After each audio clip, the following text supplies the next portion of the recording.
Hello beautiful minds and welcome back to our first show.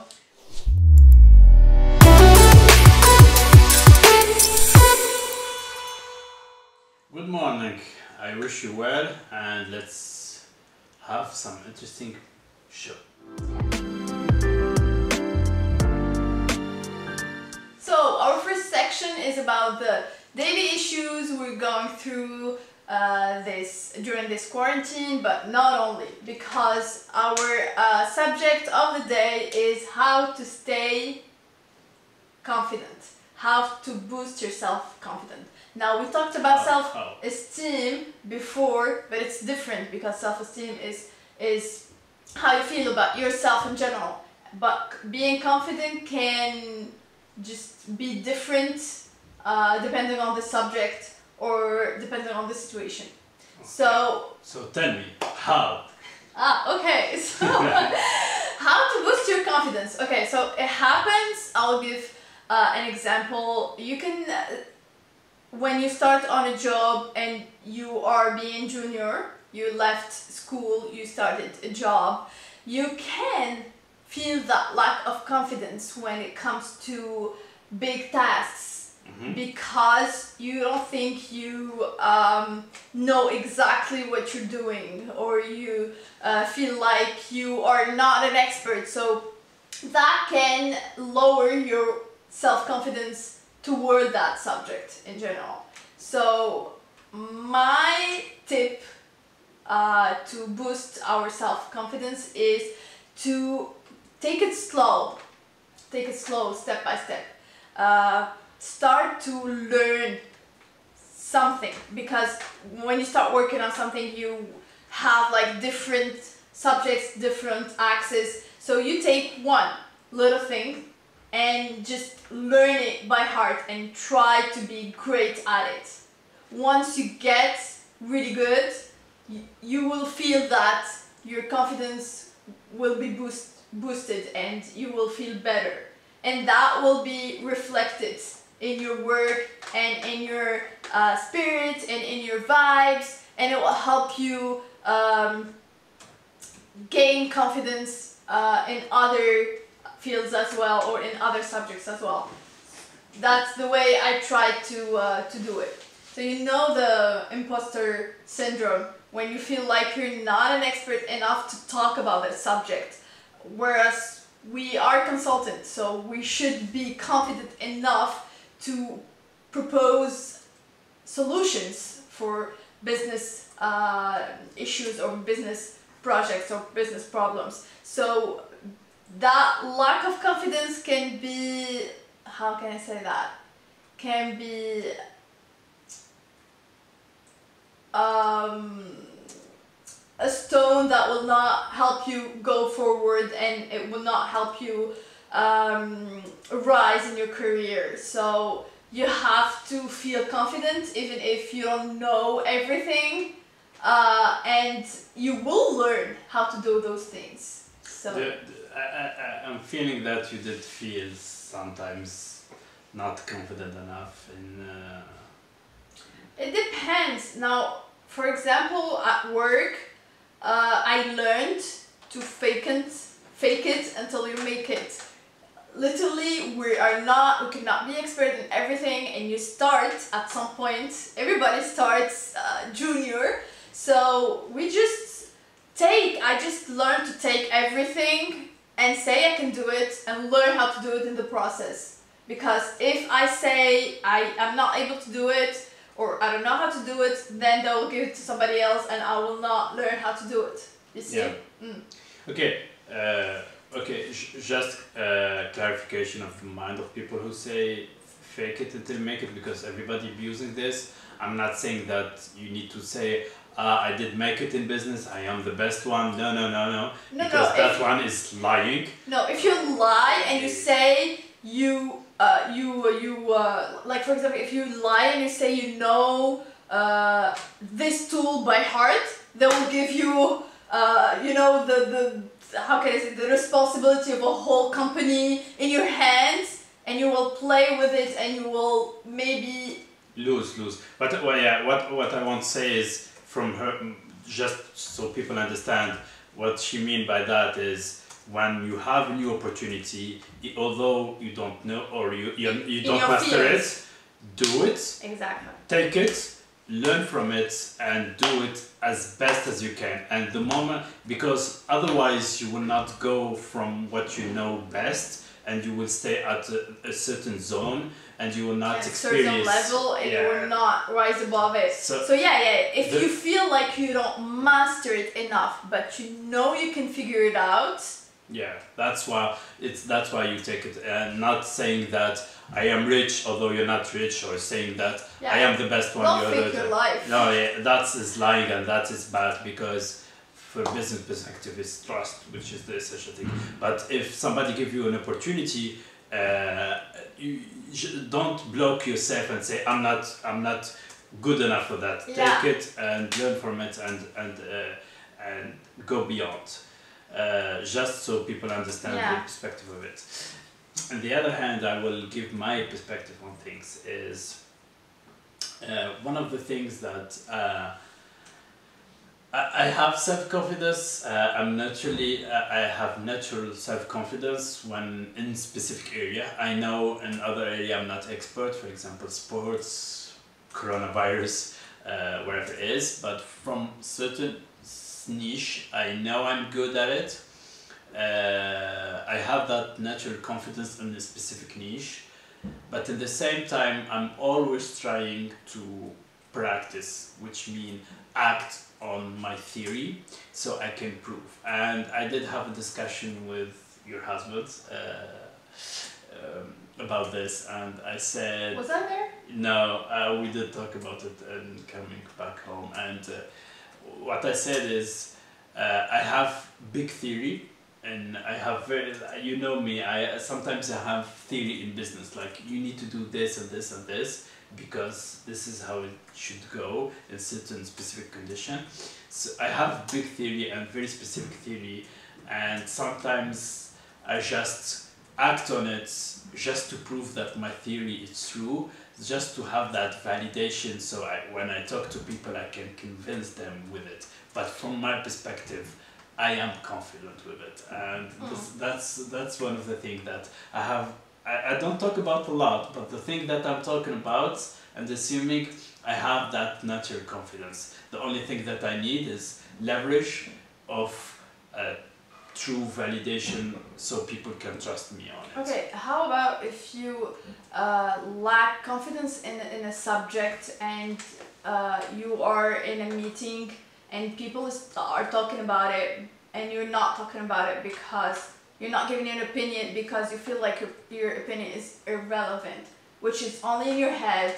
This is not a case that I've lived through, but I know people who went through that, and the only way they got out of it is to start to talk small, like talk about the little things, boost, get that validation, sort of, and then boost your confidence, and you go into that circle where you boost your confidence, you talk a little bit more, get that validation, or not that validation, but be sure that what you're saying is really right, and then to say in the right spot, and then etc. Yeah. So you have to break out of your silence whenever you feel that imposter syndrome, or you call it whatever you want, that lack of confidence, or what I can say on this, just quickly enough, that from my perspective, sometimes in meeting, although you know what you need to do, or it's not necessary always to say, because you think about the result.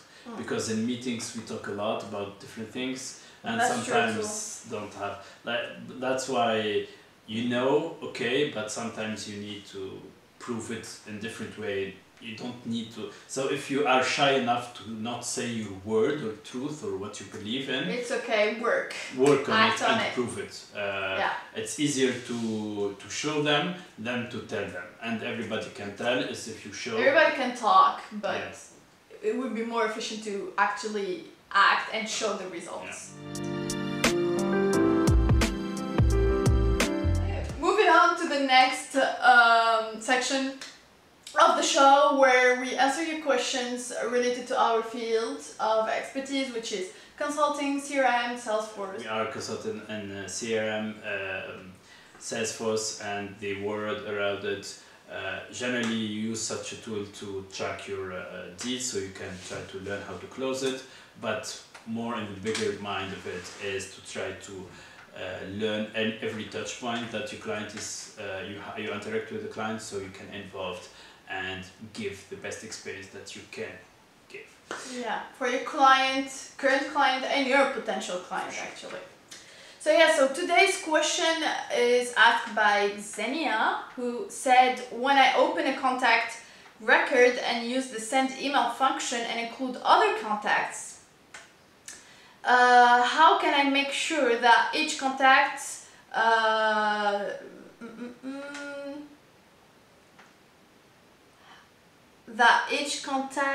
that was copied shows this as an activity for him or her same contact? The answer is gonna be quick again.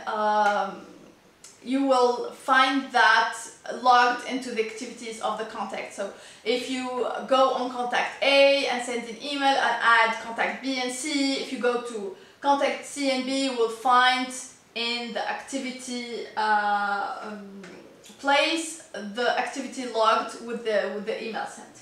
Yeah. So from business perspective, why we need such a thing is the idea that a lot of people are using 360 version of your client.